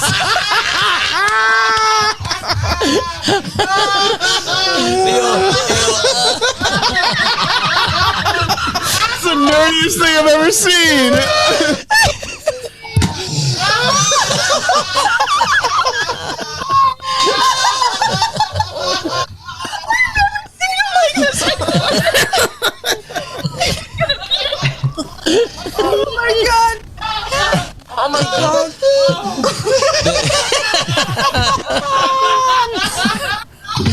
this is a clip out for sure. It was so good. It was just. So... I just want to point out to all the watchers that at several times during that clip, I would hear voices of the people that I'm literally in this Zoom with. And I would look and I'd be like, oh, and then their lips were not moving. And I was like, I just realized how stupid my voice sounds. Oh my God, same, Brett. I realized that about your voice too. I don't know about mine. It's not sharing still, is it? No, it's not. No. So anyway, that was one of the that was a pretty funny moment. Okay, we have the Schmobot is back on now. Everybody, streamlabs.com/the-schmodown. I'm going to give an update of where we are right now and who's got to sing at the moment. Well, we are far away today, ladies and gentlemen. So we're about $200 away from RB3. So if you're able to, streamlabs.com/the-schmodown, joined here by Jason Inman, obviously, and we have some more topics. What do we got? All right, Universal Pictures is planning a reboot of the Scorpion King franchise. Dwayne Johnson and producing partner Danny Garcia are teaming up with the studio for the reboot, which will see a new actor play the character. Johnson originated the character in 2001's The Mummy Returns in his first movie role, and followed that up with a 2002 spin-off feature. It's likely that Johnson will show up in some form, with the new take being set in modern times. And Johnson says, "The Scorpion King is my very first role ever on the silver screen, and I'm honored and excited to reimagine and deliver this cool mythology to a whole new generation." Christian, you excited? I'm interested. I don't know if excited is the word. I'm interested, and I think that when I heard this, it was exactly for what the comment was, and I think that this movie means a lot to Dwayne Johnson, and I think for what it did to kind of jumpstart his film career. So I think that if he and when you go back and you look at how the original time that he popped up as the Scorpion King, that the CGI has changed dramatically from then to today, and what they'd be able to do, and the new version of it, new vision of it. So I am interested to see how they can make this happen, and especially now with his producing power and more power that he has in general in the creative side. I'm interested about it. Jason, what do you think? Yeah, I'm the same, because I remember when The Scorpion King originally came out and being very excited for that movie, because I'm a big fan of Conan the Barbarian, watching it and just being like, what is this train wreck? Right. So to be honest with you, give Johnson another shot at bat with a new person. Now, the thing that worries me is, what is your modern day take on that? I don't see that movie being set in modern day. That's where I think we're getting into some problem territory. He gets his own TikTok account, probably. Yeah, I mean, like, yeah. I mean, yeah, that's true. That was Kate, good, Alex. Kate, do you think this will work? I mean, I don't really have a horse in this race, unfortunately. I mean, I don't know. Yeah, I don't have a scorpion. I don't have a scorpion in this fight. I don't have a stinger, and I don't know. I did make it Scorpion Island once, though, on Animal Crossing. For those of you who play, it was very exciting. Yeah, I know. I don't know. For me, it's like I like The Rock. I like most things that he's done, and I don't know. Yeah, the modern. I agree. Like, what's the modern day take going to be on this? Well, I do. At least for me, the modern thing I want to see is The Rock actually being good CGI, because that reveal at the end of Scorpion King was absolutely atrocious, and I would like to see that done nice. I think he'd make a really good looking Scorpion. So. Yeah, I mean, I think that they were supposed to do and what was it? There was a movie, but I feel how many. Well, they did a lot of direct-to-video sequels. Is that what they did? Oh yeah, direct-to-video sequels. Okay, okay. See, I wasn't aware of that, but he wasn't in any of those. No. Okay. I was just bugged that he said silver screen. What, did he turn into a 40s actor or something? That was my first picture on the silver screen. It's gonna be a new talkie. New talkie, everybody. Hey, I just got approved for the new picture today. It's showing on all the screens all across America. This just in, Dwayne Johnson said he's going to be bringing something to the silver screen and making sure that it's not going to be announced at the Four Seasons Body Shop. It will indeed be down by Hollywood Boulevard. Rudy Giuliani will also be there behind a dumpster with a hooker named Yvonne. Sorry, Hitler, The Rock's coming for you.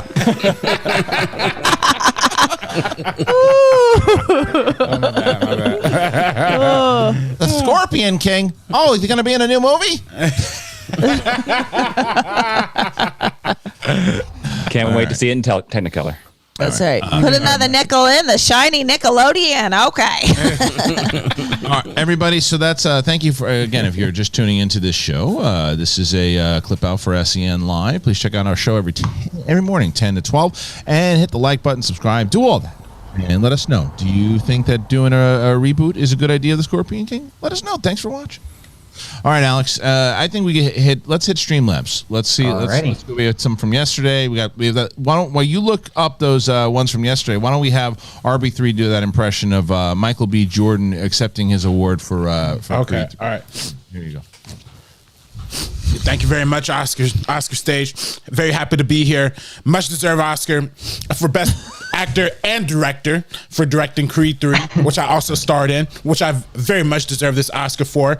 I must say, it's been a long time coming, but, face acting can only get you so far. Sometimes you got to step behind the camera, too. Thank you so much. Have a nice day, everybody. Woo! Oh, thank you, Mr. Thank you so much. Hey, Auntie. Auntie and Uncle are my favorites. All right, what else you got, Alex? And remind everybody, it's 11:15. We got about 45 minutes here. Streamlabs.com/the Schmodown. What do you got, Alex? All right, I got Fuckless in Seattle. Says, hey, you love that one. Fuckless in Seattle. Hey y'all, I'm rewatching a bunch of MCU movies. Christian, I know you are too. What movie are you on? And question for Jason: where does he think the MCU is going moving forward? I personally don't like this multiverse BS. And what's your top 11 MCU movies? Oh my God, top 11. Top 11. Give me 3. Yeah, that'll be tough. Yeah, you can give him 3. But as far as what we're on, it was like going to the dentist, taking my wife to Guardians of the Galaxy. We started she just couldn't get through it. So finally, I was like, oh come on, just power through it. We started watching. We got up to the scene where the jailbreak. In the beginning there too, I'm like, I'm enjoying it. I'm watching. I mean, this is fun. She goes, she's like, this is everything I hate. And I'm like, and I was like, okay. So I was like, what do you? I said, I gotta watch the Thanos scene because I want to see the Thanos scene. And then after that, she's like, all right. She's like, do they beat Ronan? And I was like, well, what do you? She's like, well, they have to beat him because she's like, can we just fast forward? I go, you want to see the end? She's like, fine. And we fast forwarded to the end of it. She watched the dance off scene and she's like, oh thank God that we did that. And so now we're on, she hated it. So now we're on we're going Ultron. That'll be the next one we do. Oh, but now Jason, you were saying, so where do you think the MCU is going? And give us your top 3 Marvel Cinematic Universe films. My top 3, I'll give you the top 3 first. I love Iron Man 1 because I don't know if you guys know, they did that movie without a script. They only had an outline. So the dialogue's improv. No. And I think you can feel it. You can feel the improv energy in that movie. So I've always loved that one. That's so rare for a... Yeah. Wow. Yeah. They didn't... Apparently they were out of time. And Jon Favreau was like, I could either finish the script or I could make sure the Iron Man suit looks really good in the movie. I'm going to make sure the Iron Man suit looks really good in the movie. That's amazing. Yeah. So that one, Winter Soldier. And then third is hard. I'll probably give it to In-Game as third. But I don't know. As a big comic book fan, I really hope it's going to Galactus. And if you don't know who Galactus is, go Google it. He's the big, tall Jack Kirby dude with prongs out the side of his head. I hope they build to Galactus the way they build to Thanos. I hope we spend the next 20 movies building that there is this giant purple guy out there that eats planets, and oh shit, he's coming. Isn't Galactus technically a Fox villain? Not anymore because they all are. They own Fox. So Fantastic, they'd have to get the Fantastic Four in it. Yeah, I think they're going to use this multiverse stuff. That's how they're going to get the X-Men in. That's my prediction. And then once they get the X-Men in, we're going to get tidbits of Doctor Doom and Fantastic Four, and I think that's going to build to their next big 20 movie arc, Galactus. Yeah. Yeah, I think from what I think that's exactly right. I think that they're gonna start introducing Fantastic Four. There's already been rumors of it, how they're gonna start to piece them in there because those are gonna be because right now they need stars to drive it, right? Like, and I don't mean actors. I mean stars from the characters themselves. And right now, it's kind of it's all over the board, right? We don't have a new Wolverine yet. We don't have any of this stuff. Cap's kind of off the board. Iron Man's off the board at the moment. These other people that we've been attached to, they haven't been able to establish anything new, obviously because of quarantine and everything else. So I think by bringing in Fantastic Four and X-Men, I think that allows us to steer it into this direction. But Jason, what do you think about? Because I don't try to pretend that I know a lot about the comic book world. I don't. But what do you think about the WandaVision stuff? Because I'm so far it hasn't won me over, these trailers, but I don't know how you feel. Well, I don't know, because they're definitely aping a lot from this miniseries that is The Vision by Tom King, who, by the way, Tom King, a guest of the Jawan Charity Drive for Service Members this Saturday. Oh, it's awesome. Saturday. He opens the show. That's great. And it's a story about Vision building himself like a wife and kids. So a lot of the trailers look like they're basically like stealing that storyline, but putting Scarlet Witch in there. My hope for WandaVision is this. I hope it is 8 episodes of her trying to rebuild the Vision, but she can't do it because she doesn't got that Infinity Stone, and it drives her crazy. And I hope it ends with her becoming a villain for the MCU, which is also from the comic books as well. Scarlet Witch goes crazy and becomes a villain. Interesting. Wow. I hope that's the weird twist, because otherwise I'm kind of like you. If it's just like her and Vision not working it out, or her, I'm kind of like, I don't think I'm interested in that. Yeah, I just want to see how they portray it. Like, I get the idea that the 50s sitcom thing is in her mind and all that, and that's kind of because that's what she watched as a kid, and because of where she was, and that's her reality. I'm not gonna be able to watch a full show like that, but a lot of people say that's not the full show. They've shown that in the trailer. It's not, which is fine. If it's just like kind of segments that kind of tie into the overall thing, I'm ready to be proven wrong, and I hope that I am proven wrong on it. I just people really went after me when I was saying it's just not working for me. I just nothing about this show so far that I go. My prediction for that is, and that's why I hope my secret villain theory is right. Is like, I feel the trailers are all that because I feel if they show anything else, they give it away. More reveal. Agreed. Well, and they don't need to. I mean, go ahead, Robbie. I was gonna say, I mean, the villain theory. I think that's the first time I ever heard that, but I think that could be really, really fun. Mm-hmm. I've said before on the show, I think it could be like a potential like an empowerment arc kind of thing. Like her breaking out of being tied to Vision and all of that. But I do think whatever direction, villain or empowerment or whatever they kind of go with it, I do think this is going to be one of the biggest cornerstones we're going to see in the MCU in terms of what they introduce, like you said, with the multiverse, what's going to lead up into Doctor Strange and what's going to lead up into the Spider-Man movie. So I think if people are going to watch it should be at the very least to keep up with the Marvel canon. Well, my crazy bonkers theory is, along with that, the villain, you want to go even more down crazy street. Oh, yes. COVID-19 was manufactured in a lab? Yes, it was. Yes, it was. Elmo. Sorry. By the way, I have a question. I've been asking this online, but nobody has the answer. I have 50,000 ballots for Joe Biden. Where should I mail them?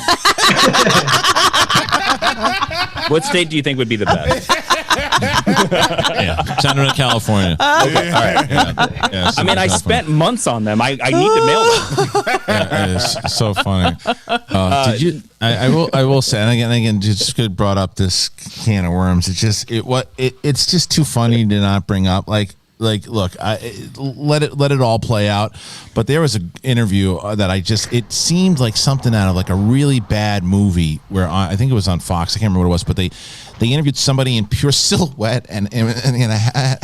Oh yeah, I saw that. A hat on and it's like the voice is all blurred out and Shadow's like, oh yeah, I absolutely saw the ballots and it's like. Oh, it's so bad. It's like they took like a voice modulator and we have to make sure that we exactly have the country needs to be paid a job. I don't. It's really bad, but anyway. All right. Jason, wait, what was the actual crazy thing you were going to say? Sorry. Yeah. Oh, the bonkers. So Scarlet Witch has reality warping powers. That's why I think we're seeing all the weird stuff. as soon as they said Doctor Strange 2 was Doctor Strange in the Multiverse of Madness, I was like, she's the villain of that movie. And I think this show sets her up as that. Ooh. There's a storyline in the comic books, it's called Avengers Disassembled, where she literally reality warps and kills most of the Avengers. Yeah, and that leads into House of M, right? Yes, it does. Yeah, and that brings in the mutants. All right. I like where we're going here. Curtis donated $20. Hey Jason, happy Veterans Day to you. Can we get drunk Brett as a cop pulling over Shaggy and Holly Hunter in a car together for possession for the good old Mary Jane? Oh, sure. All right. So Shaggy and Holly Hunter have weed in the car, and drunk Brett pulls them over. Even better. All right, here we go. Hello, officer. What seems to be the problem? Brett, you muted. Brett, excuse me, officer. I don't speak mine. I can't hear him. I muted myself because I was coughing. Sorry. Let's try this again. You know why I pulled you over? No, I don't believe because you wanted to tell us the this is a good van. Officer, it ain't a crime that we have Mystery Machine painted on the side of a van. It smells like left-handed cigarettes in this car. You guys been smoking those left-handed cigarettes? Well, okay, so the dog might have. Yeah, listen, we can't be responsible for what the dog does. Listen.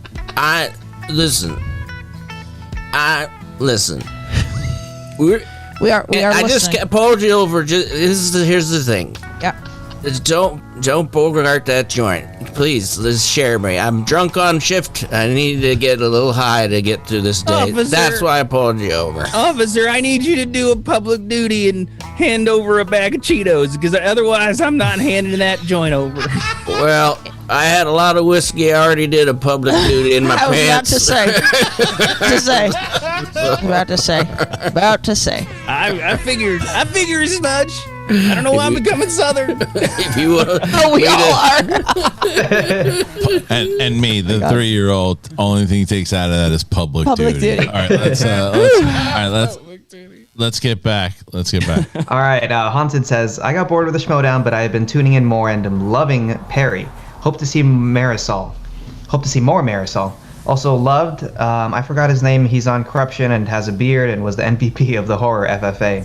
Also loved Hannah's I bet I beat Chandru by a lot tweet. Oh yeah, that was good. Yeah. I didn't see it. I gotta give a mad compliment back to Kate, because I think I'm hitting on you now, because I am super impressed. A Holly Hunter impression, and that was good. I mean, also like so obscure. Hotel Nerd Network donated $20. This is probably the best $20 I have spent, and I want to use it by saying thank you to all of the veterans past, present and future. Thank you for your service and keeping us safe. My grandfather was Navy in Vietnam. Well, thank you, and Jason, you for. You're welcome. I think I missed it. What arm did you serve in? I was in the Army. Oh, arm. There we go. Mm-hmm. Hey. Well, thank you. You're welcome. Yeah. All right. Well, let's move on over to the next question here. Streamlabs. All right. Muffin Truck says, hey, gang. Christian, I just tweeted you the most ridiculous video of Giuliani talking about voter fraud and then pivoting to a cigar commercial. This needs to be on the networks. The networks. Network. Thank you for sending that. Yes, please send it on over. Pac-Man Dwain says, hey, guys. So me and my friends was talking this past weekend, and one of them had a great question. What's something that you experienced as a child, but your kids or future kids can't experience because it's close or it's not safe? Going outside.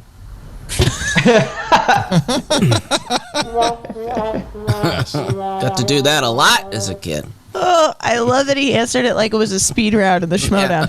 Going outside. Going outside.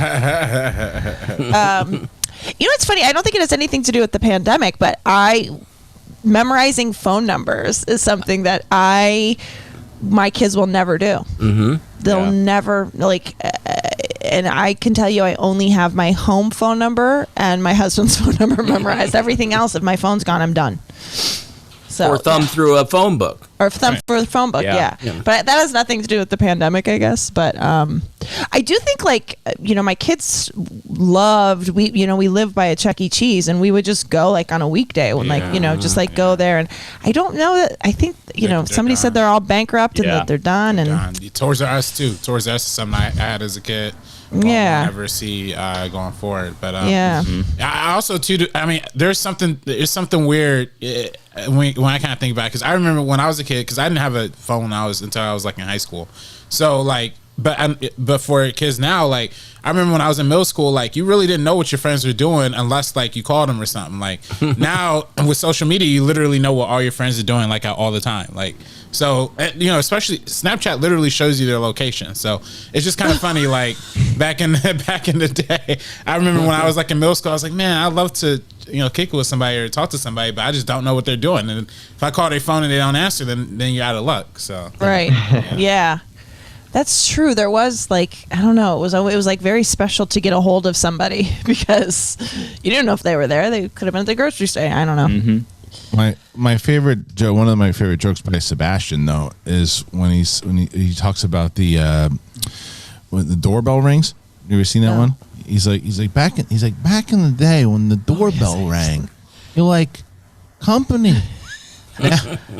You go, oh, come on in, come on. It's like, now? Who's that? Who's ringing my bell? I could almost say the same for like, I don't think there's like getting something in the mail matters as much. Oh, Yeah.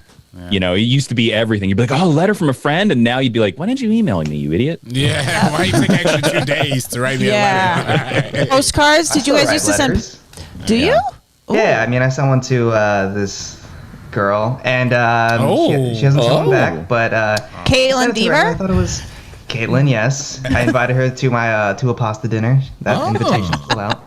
That's how you up your game in 2020, everybody. You write them a letter. There. You guys used to send your friends postcards when you went on vacation? Mm-hmm. We used to do that. Yeah. No. Okay. All right, what's I guess Brett and I are the only girls here. I did it when I got home though. I always forgot to do it. Yeah. I was out and about. Let's get to some more of these questions here. Alex, we got a bunch of them. And once again, guys, we're about 180 away from RB3. RB3 keeps getting put on the chopping block. Yeah. Every time. Wait, what's Inman at today?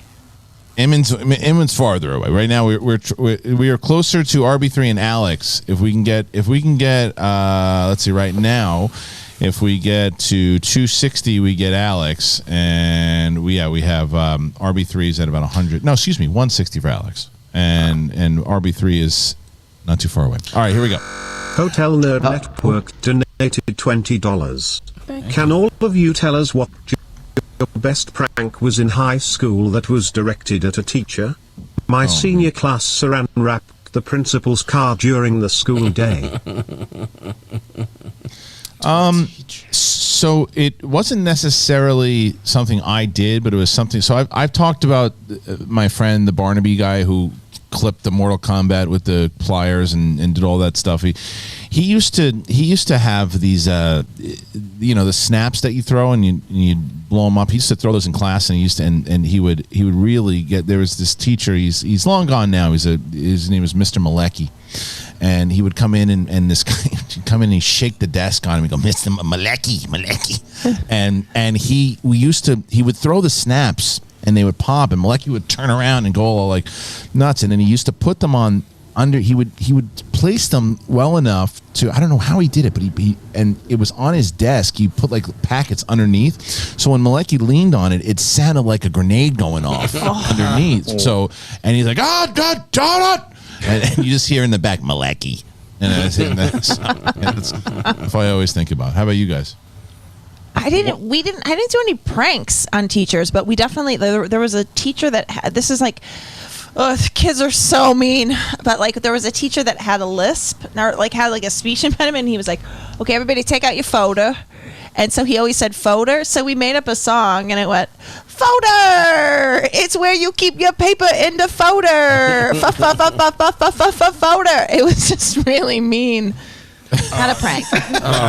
We had dog. Okay, so I didn't do this prank, but we had a teacher in our high school, Mr. Siri. Loved the dude. Super. He was an older Asian cat and talked real slow, but he always used these he had.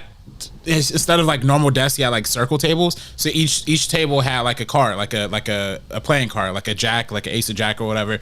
So one day, and he would call on people if you wanted to answer a question, you'll call your card basically. Long story short, one day somebody took his cards, switched them out for literal porn cards. And he opened them and literally was like, okay, class done. So sad. That does remind me, actually, one of the things that I did, I got in the cafeteria, they had the televisions on, and I somehow got a hold of the remote. That was, I don't know where it was. It was in a different, whether it was in the principal's office. I can't remember how I got it, but I got a hold of it, and I kept turning the TVs off, and the teachers inside of the cafeteria and were very confused. Remember, this is like the mid '90s, so it's like, so when I'm pushing the buttons off, they didn't know why the TV kept going off. So they kept turning it back on, and I would keep turning it off. And I would eat a sandwich. I would have my breakfast sandwich, and I keep turning it off. And they would get so frustrated with it. My friends and I were cracking up the whole time, but they would just keep going back and forth. And I must have done this, I don't know, 15, 20 times throughout the course of the time I was in there. And I kept turning it on and off and on and off. And it was one of the funniest things I ever did. I don't have anything original. I mean, a lot of people did this. I had sex with one of my teachers and had her arrested for statutory rape. Oh, well played. Well done. Well played. That is Machiavellian. That is wow. And we all did it. We all right. Yeah, but the twist is there was like a Scarlet Witch scenario. He really didn't have sex with her. He just thought he did, and he got her arrested. Yeah, altered her reality. Yeah, he did. I had a Mr. Schelling. He was the economics teacher. In our senior year, our last week, because we liked him, we didn't want to really prank him hard. We took every one of his desk and cabinets, and we filled them to the brim with packing peanuts. That's good. That is good. That's really good. All right, I love Alex. I was a good boy. I had perfect attendance in high school, so. Gotta have a good record. He wrote letters to his teachers. They literally called me into the office senior year and was like, dude, you have to start showing up. What's wrong with you? You're like, you were able to call me into the office. That means I was here. Yeah. It was like, you're doing great for 3 years in a row. What's going on, man? What's the deal? Right. All right, Alex, let's get the questions. We have about 25 minutes left to go. And again, guys, if you're able to, streamlabs.com/theschmodown. All right, Tongue Punch Fart Box says, hey guys, give me some actors or actresses that can be cast in any role or movie regardless of genre. I think Emily Blunt fits the mold. Obvious choices are Streep, Daniel Day-Lewis, Kate Blanchett, and Gary Oldman, but what are some others? Mads Mikkelsen. Thanks for bringing us joy every day. I think Mads Mikkelsen is starting to get up there. Denzel. I mean, that's an obvious one. Yeah. I'm waiting for Denzel to show up in an MCU or DC movie. Yeah. Has he ever done a comedy, though? I mean, he did Midsummer's Night's Dream. Right. Okay. A little comedic, but I don't know. Denzel? I mean, he did that. Does heart conditioning count? I don't know. I never saw Man on Fire is a funny movie, right? Remembers heart condition. I'm the only person that ever remembers heart condition. It's more of like a I think it's kind of an action comedy.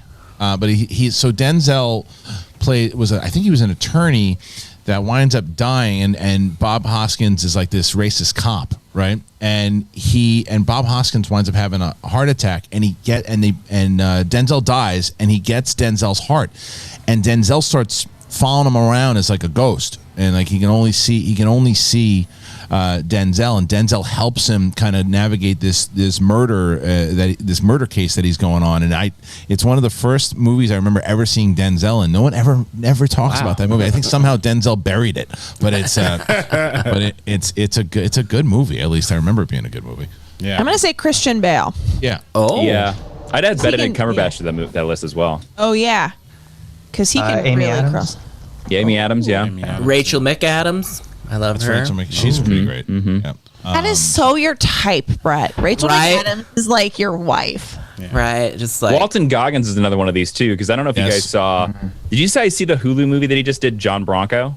No. Seen that one. No, is it good? Watch it. It is. It's the idea that they're taking that the Ford Bronco was named for a guy, a cowboy named John Bronco, and he's John Bronco. Oh, that's cool. Yeah, I saw the trailer for that. I loved it. It's only an hour long. It's funny. He's great. I've liked him since The Shield, man. He's really good. Yeah. All right, Alex. You telling me Glory's not a comedy?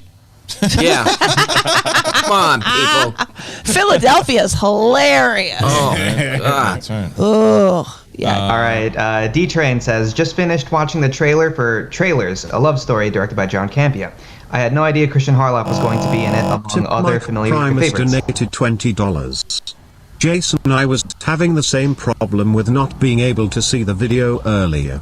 Thank you for your service and all vets out there as well. Can we get Rudy calling Sean Connery for the wrong 4 seasons booking? Happy hump day. Yeah, we'll do that. We'll do that at the end. We'll do that. Balls. Oh, thank you. Oh, yeah. Thank you. Can you say, Alex? Can you remember that one? We'll do it at the end. But yeah, look, Campy asked me to be part of this movie a while ago, where he was doing a movie about trailers and how movie trailers and what they've meant, how they've changed over the last, for years, and what they've meant to the industry. He sent me a copy of it. A cut of it not too long ago, and it's really good. It's really, really good. I'm in it. Mance is in it. Greg Alba from Real Rejects is in it. There's a lot of people that were in it that you'll recognize, and Robert My Burnett is in it. There's a lot of people that are in it. It's got a really good. It's really good. I was impressed by it, and I had a lot of fun talking about it. He just put it out, and Nerd Chronic, who obviously cuts all of our trailers, cut the trailer for his trailer movie. So nice. You should go and check out the movie. You should check out the trailer. It's really good. I was impressed by what John did with it, and I was happy to be a part of it. All right, what's next?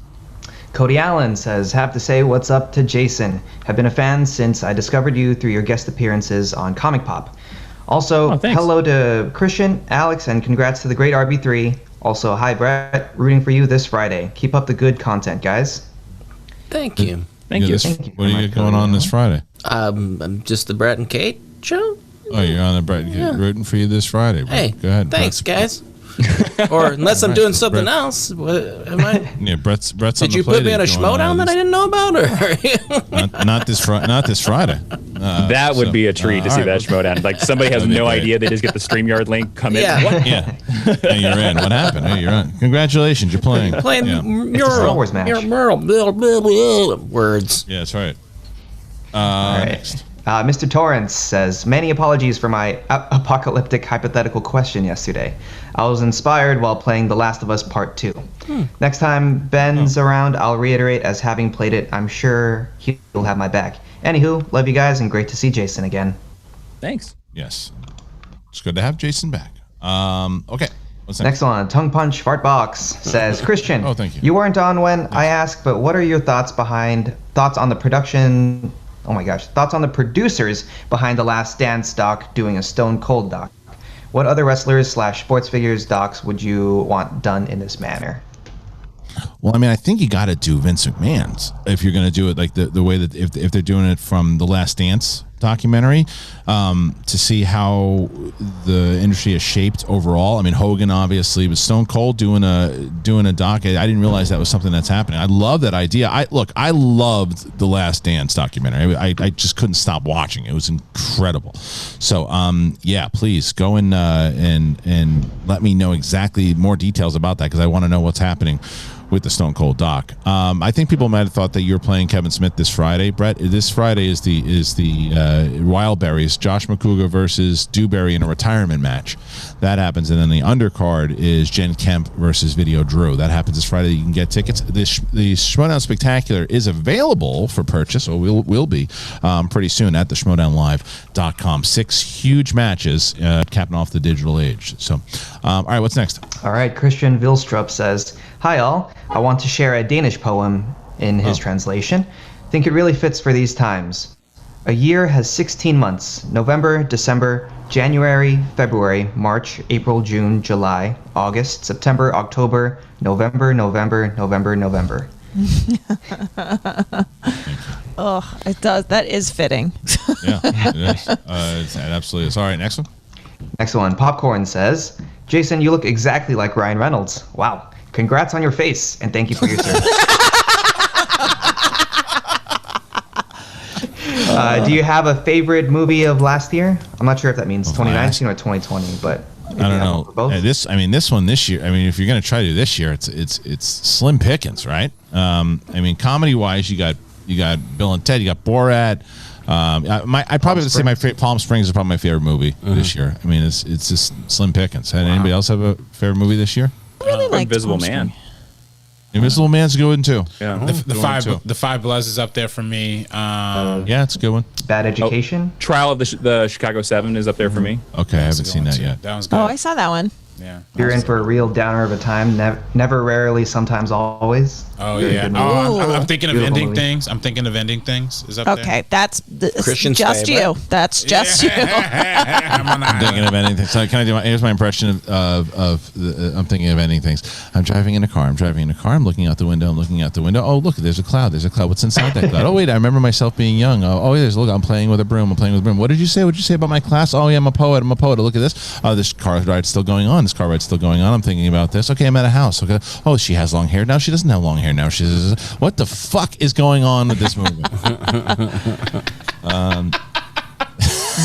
Hey, I'm here for it. All right. Let's get to the next one. All right, Justin Square coming back with another tongue twister for me. Detonate a dime of dank daily doing dough. Demonstrations, Don Dada on the down low. Eating other editors with each and every energetic, epileptic episode, elevated etiquette. Furious, fat, fabulous, fantastic, flurries of funk felt feeding the fanatics. Oh, almost had it. Almost had it. Woo! Almost. All right. Next. 50 Shades of Geek says, salute you, Mr. Inman. As a former soldier myself, I loved your book. The scenarios you've described reminded me of things that happened to me during my own military service. Any plans to make another one? Well, first off, thanks to that gentleman for their service.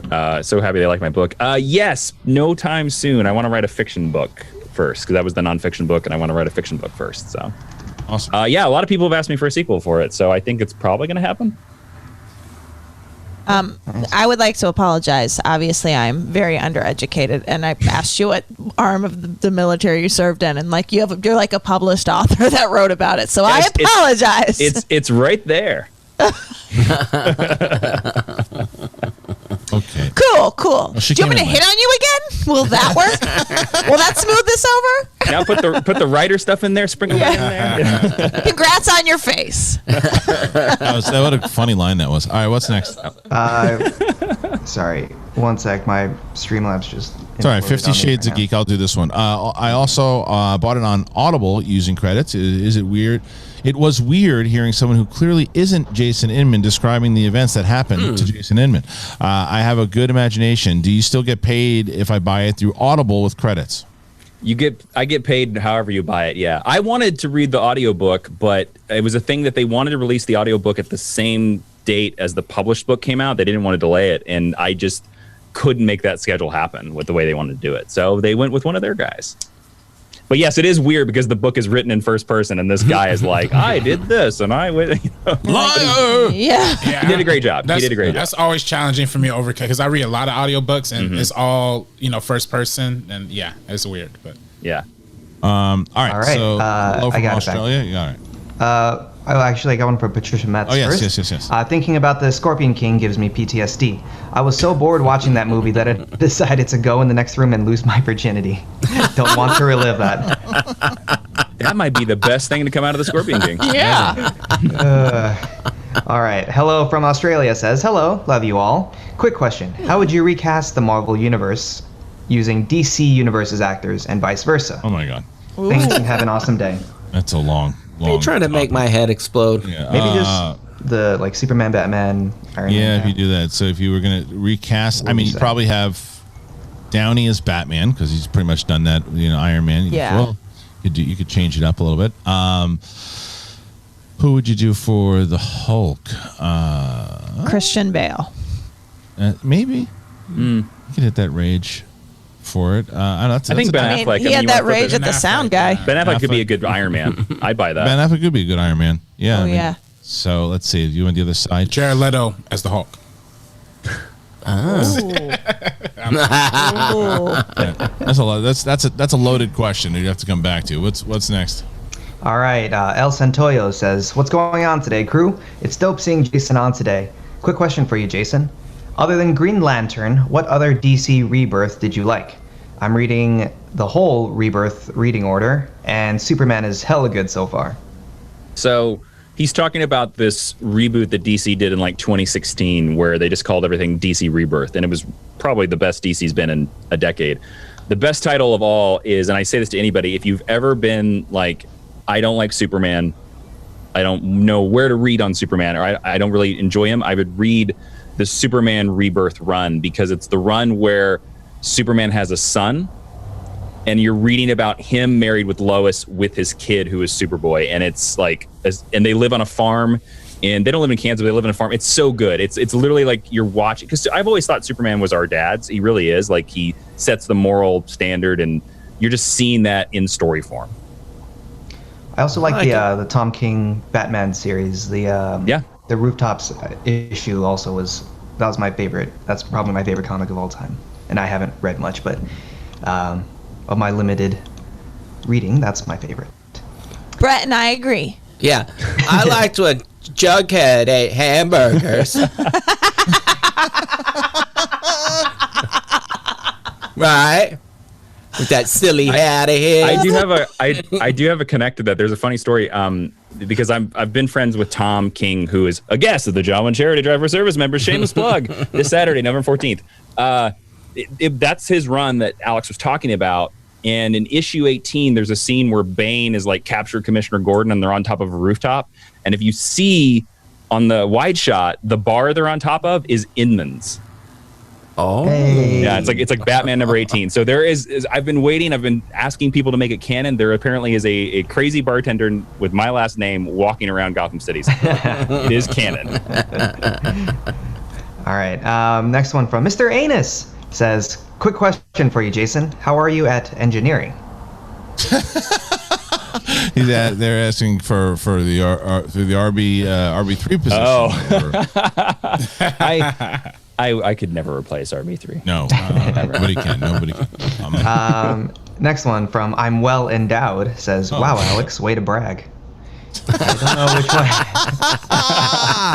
That was good. I like that. Good. Right. Justin T 1977 says, "First Roxy and now Roca." Hold on, it's cutting off there. Let's go to the next one. My Balls Hurt says, "Hey guys, tried to trim my balls this morning with an electric razor and hit a couple spots and started bleeding everywhere. Ever happen to anyone else? I've got to get Manscaped." You got to get Manscaped. Yeah. Ooh. Manscaped is the way to go. Was that their username before this morning, or They changed it up. Yeah, changed it up. I think my balls hurt's been here. We've got all right. Yeah.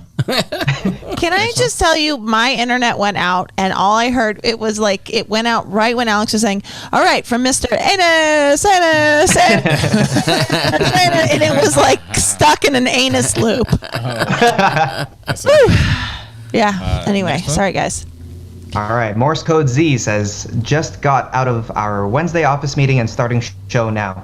Looking forward to the Jawan edition of SEN Live today. Still hyped for, but bummed about him being gone. RB3's future."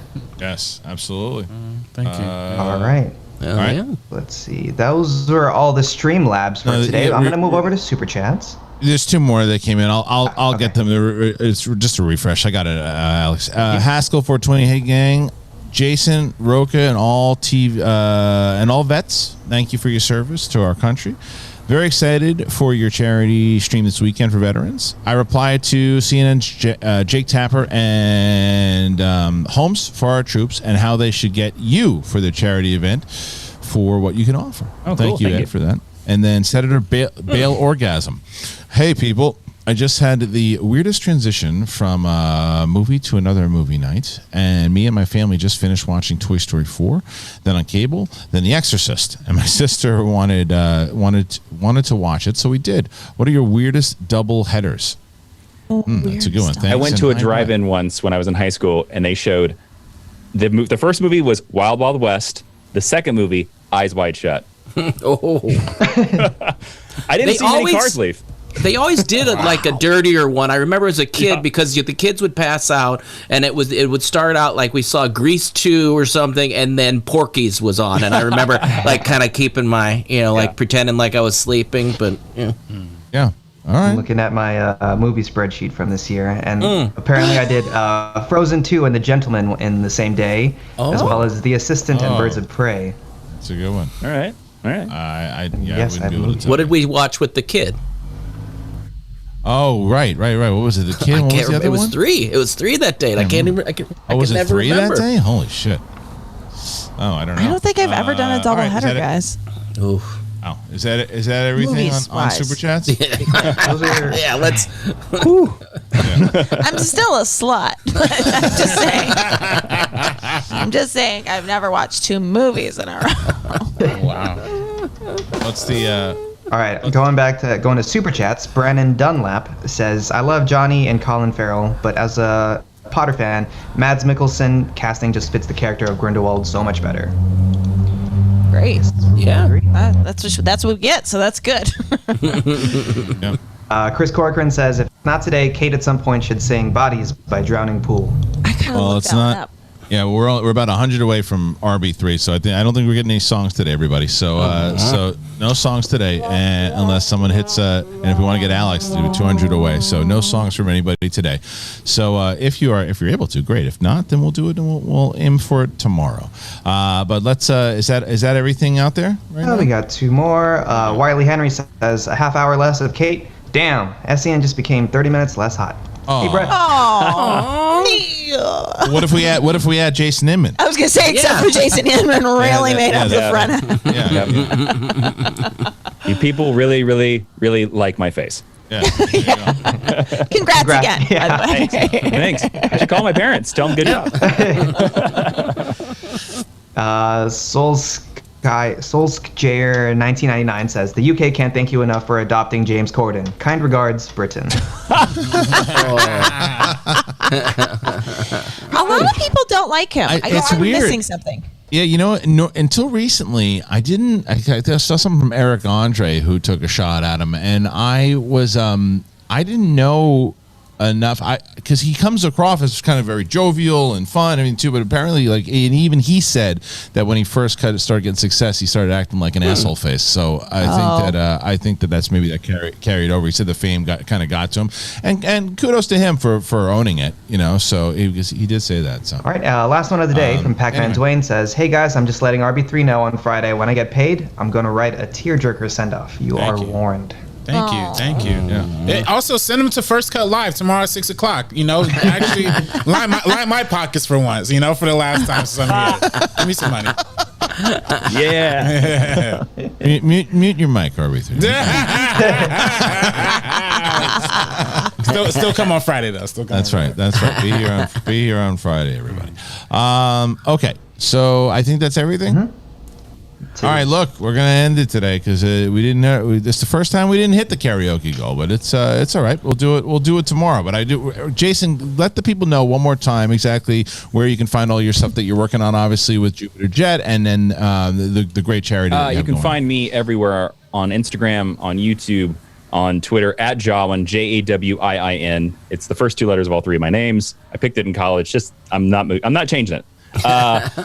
And this weekend, Saturday, November 14th at youtube.com/Jawin and charitydriveforservicemembers.com. We're going to do a 5-hour live stream with guests like Kevin Smith, Tom King, Susan Eisenberg, Emma Five, a whole bunch of people. And the goal is to raise $5,000 for Operation Gratitude, who sends care packages to service members and wounded warriors. So if you want a 5-hour show and you want to come along, there will be some original art auctions. Please, let's bring a little piece of joy to support real. We talked about a lot of fictional heroes here. Let's bring some joy to some real heroes. Hell yeah. Absolutely. Well, thank you, Jason. It was a pleasure to have Thanks you on the show. Thanks for having me, man. It was fun. Always, yeah. Let's do it again for sure. For Kate Mulligan, RB3, Alex Marzoña, Brett Sheridan, the whole damn crew, ladies and gentlemen. Of course, Jason Inman, thank you. And once again, happy Veterans Day to everybody out there.